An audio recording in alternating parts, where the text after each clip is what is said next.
வணக்கம் மக்களே. இப்ப நம்ம கடல் மேல வந்து முளைப்பாடு வர வச்சிருக்கோம். இன்னைக்கு பாத்தீங்கன்னா மீனவர்கள் எல்லாருமே எந்த மீனுமே பயப்பட மாட்டாங்க. அப்படி சுறா மீனா இருந்தா கூட அசால்ட்டா அப்படி பிடிச்சி தூக்கி வீசிடுவோம். ஆனா பர்டிகுலரா சின்ன மீனை பாருங்க, போட்டு ஃபுல்லா இன்னைக்கு சுங்காங்கெழுத்தி, வெறும் சுங்காங்கெழுத்தி. என்ன ஆகுன்னு கேட்டீங்கன்னா இன்னைக்கு குளச்சல் மீனவனோட பிறந்த நாள். அதனால இன்னைக்கு போட்டு ஃபுல்லா சுங்காங்கெழுத்தி ஏறி இருக்கு.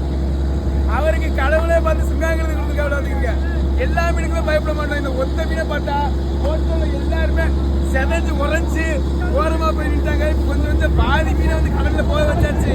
பாதி மீனா இருக்கு. அதுவே எவ்வளவு சுங்காங்கெழுத்தி இருக்குன்னு பாருங்க. அப்ப எவ்வளவு ஃபுல்லா அடிச்சு பாருங்க. அந்த மீனை பார்த்தா மட்டும் ரொம்பவே பயப்படுவோம். கொஞ்சம் ரொம்பவே கேர்ஃபுல்லா இருக்கும். நீங்களும் இந்த சுங்காங்கெழுத்தி மார்க்கெட்லயே வாங்க வந்தாலும் சரி, இந்த முள்ளையெல்லாம் பார்த்து வாங்குங்க. ஆனா மீன் செம்ம டேஸ்டா இருக்கும். இந்த வீடியோ உங்களுக்கு பிடிச்சிருந்தா லைக் பண்ணுங்க, ஷேர் பண்ணுங்க, கனடா சேப்பை ஃபாலோ பண்ணிக்கோங்க. மறக்காம நம்ம குளச்சல் மீனவனுக்கு ஒரு கமெண்ட் பண்ணுங்க. Happy birthday to you bro அப்படின்னு சொல்லி. பாய்.